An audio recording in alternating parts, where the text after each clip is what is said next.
C'entro anch'io, c'entro anch'io.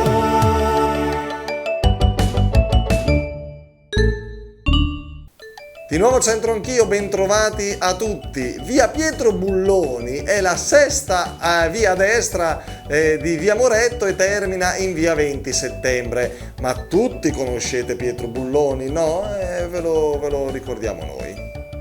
È nato a Brescia nel 1895, partecipa al movimento sindacale cattolico bresciano nel primo dopoguerra. Nel 1924 è consigliere comunale di Brescia, poi consigliere provinciale.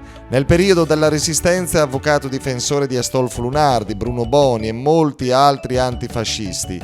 Dal 27 aprile 45 al 1 marzo 46 è prefetto di Brescia su designazione del Comitato di Liberazione Nazionale. Membro dell'Assemblea Costituente e deputato dal 1948, è stato sottosegretario al commercio nel quinto governo De Gasperi.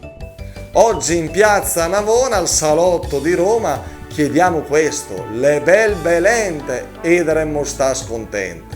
Sì o no? Beh, voi lo sapete, ma loro là vediamo come se la sono cavata.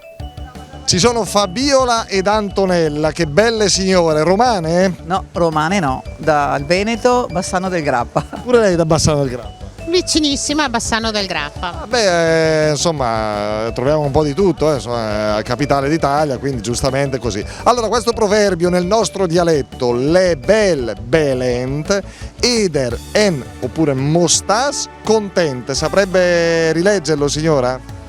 Proviamo. Dai, provi a rileggerlo. Le. È bel belent ed eremo state content. Non è andata malissimo, però è facile o difficile, lei saprebbe tradurre. Provi intanto a rileggerlo, signora. Le bel belent ed imo star content. sul mostar Bisogna stare contenti. Prego. Bisogna star contenti. Emo star contenti. Le bel belent. Bello bello, è un rafforzativo, è molto bello. Essere? No, vedere.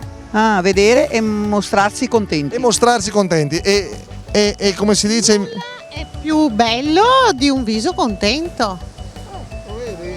E come si dice invece in vicentino? In vicentino, no, mi puoi dire? È proprio bello vedere. Allora il proverbio è molto bello vedere, mostas è il volto, la faccia contenta, è molto bello vedere la faccia di qualcun altro contenta, quindi rendere felici altre persone. E come in Veneto si dice, se proprio bello farsi vedere contenti. Bene, grazie. Esattamente, che bello che è. Aspetti che stavo parlando in italiano e mi sbaglio. Se proprio bello, si vedere che ti sei contento, che bel sorriso che te è. Giorgio alla Fontana dei Fiumi, che sta facendo qui, Giorgio? Sto in pausa pranzo, faccio una passeggiata, prendo un po' di sole. Che Dio la benedica, bravo. Grazie. Giorgio. Le bel belente ider en mostas contente, saprebbe rileggerlo, solo rileggerlo. Poi mi dice cosa vuol dire, perché non ho proprio capito nulla. Lei si fidi? Mi fido. Vado? Vada. Le bel belent eder mostas content. Content. Che bravo. Significa? Quante parole ha capito di tutto questo? Allora, bello c'è sicuramente. Bello, molto bello. Bello. Contento c'è anche. Mostas è il volto, è una parola proprio speciale, la faccia. Quindi eder vuol dire vedere. Okay. Quindi è molto bello vedere le faccia contenta. È vero, no? Complimenti. È vero, no? È verissimo. Perfetto. A noi ha fatto piacere perché lei è una persona contenta. Piacere, buona giornata. Grazie, ciao e ciao anche a voi, è proprio vero quello che ha detto. Alla prossima, ciao. C'entro anch'io.